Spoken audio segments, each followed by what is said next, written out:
keep on climbing. I really wanna know, do you think so? If you love it, why not serve? Oh, if you love it, why not serve?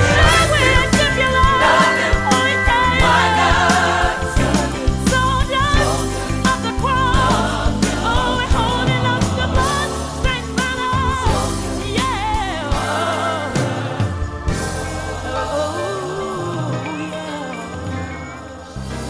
Did you ever wake up in the morning, look around, and see something you didn't expect? You had come to the place where you slept in the night. You had slept. You had dreamed. You had tossed and turned in your bed. Now you are awake. The room looks different. The world looks different. It is a new day. It is a new place. The story I'm about to tell you is not paralleled in that experience exactly. However, Jacob left Beersheba and went toward Haran, according to Genesis 28:10 through 19. He came to a certain place and stayed there for the night because the sun had set. Taking one of the stones of the place, he put it under his head and laid down in that place. I have often thought that must have been uncomfortable. I have often wondered how a stone could be a good replacement for a pillow. And yet once I took a nap on a rock. The place where I laid my head was slightly elevated and slightly hollowed out, and it was a perfect pillow. While Jacob was asleep, he dreamed. In his dream, he saw a ladder. The ladder had its feet on the earth. The top of the ladder reached to heaven. The angels of God were ascending and descending on the ladder. It was then that a voice came from heaven.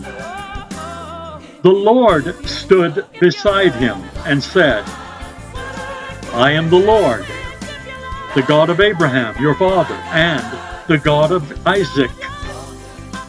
The land on which you lie, I will give to you and your offspring.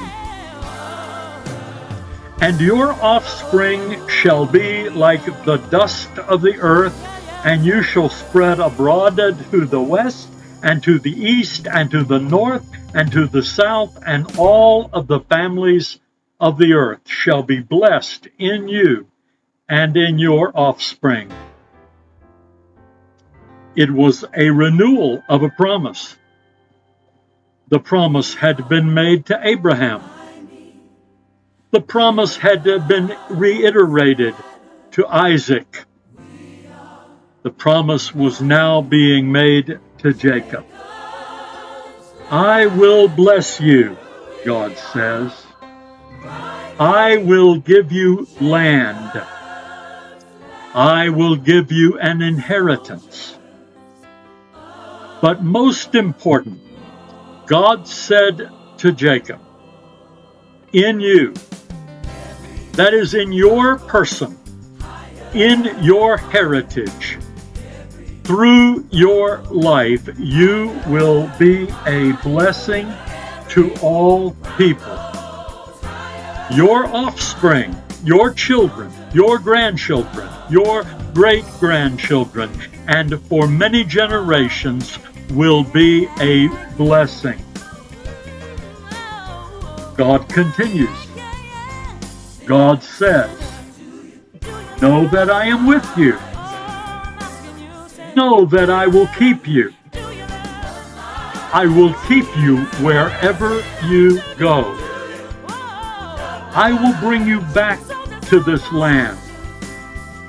I will not leave you until I have done what I have promised you.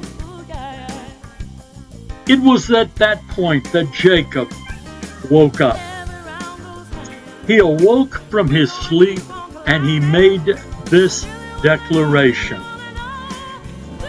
It is a declaration that we may have made from time to time when we have found ourselves in a place where we did not realize we were in the presence of God.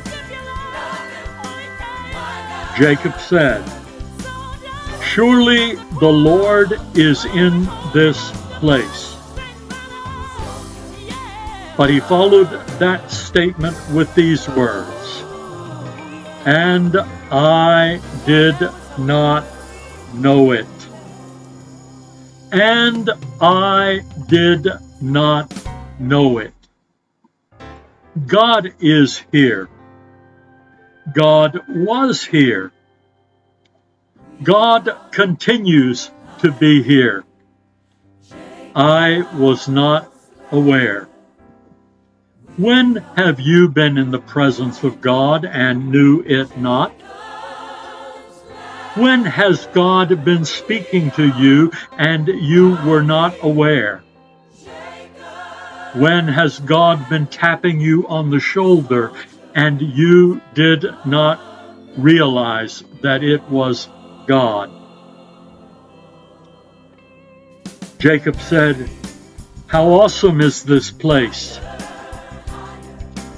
This is none other than the house of God. This is the gate of heaven." So Jacob rose early in the morning. He took the stone that he had put under his head, and he set it up for a pillar and poured oil on top of it. He called that place Bethel. Bethel. The name of the city originally was Luz, but now he called it Bethel. The word Beth is house. The word El is God. Jacob put a rock down. It was a rock, a stone that had supported his head. Now it marked a place in the earth of special significance, a place where the presence of God had been revealed to him. And he called the place Bethel. He called the place the house of God. The house of God is that place where God meets you. It is that place where God speaks to you. It is that place where God reassures you of God's promises. It is that place where God calls you to be blessed and to be a blessing. It is that place where God promises to be with you all through your life. It is that place where God promises to fulfill His purpose in your life.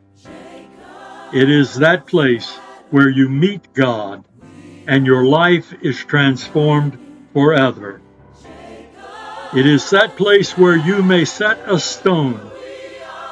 It is that place that you will name the Bethel of your experience with God. Amen.